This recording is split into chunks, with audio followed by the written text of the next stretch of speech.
Hi అండి, welcome to my channel అండి. ఇవాళ మన రెసిపీ ఎగ్ ఫ్రైడ్ రైస్ అండి. సింపుల్గా చేసేసుకోవచ్చు. రాత్రన్న ఉంటే పొద్దుటే మనం పులిహార మ్యాక్సిమం అందరూ కూడా పులిహారే కలుపుకుంటారు కదా. కానీ ఈ విధంగా ఇలా ట్రై చేయండి, చాలా టేస్టీగా ఉంటుంది. ముందు బాణీలో 2 స్పూన్లు ఆయిల్ వేసుకుని ఒక గుప్పుడు కరివేపాకు, పచ్చిమిర్చి, ఒక ఉల్లిపాయ ముక్కలు వేసేయాలండి. అలాగే క్యారెట్ ముక్కలు కూడా వేసేయాలి. దీంట్లో వేసేసాక అలాగే 3 ఎగ్గులు కొట్టేయాలండి.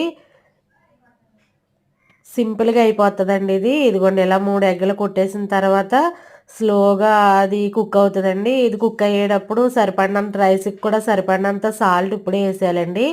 అలాగే ఒక స్పూను కారం కూడా వేసేసి బాగా కలపాలండి. కలిపేసి బాగా కలపాలండి. మొత్తం ఉప్పు కారం అంతా కూడా ఎగ్గకి మొత్తం క్యారెట్కి మొత్తం అన్నిటికి పట్టేలాగా బాగా కలపాలి. ఇలా కలిపేసిన తర్వాత రైస్ వేసేసుకోవడమేనండి. ఇంతే, సింపుల్గా రెసిపీ రెడీ అయిపోద్దండి. చేసిన విధానం మీకు నచ్చినట్లయితే లైక్ చేయండి, షేర్ చేయండి, సబ్స్క్రైబ్ చేయండి. అలాగే వెళ్తూ లైక్ కూడా కొట్టండి. ఓకేనండి, థ్యాంక్ యూ.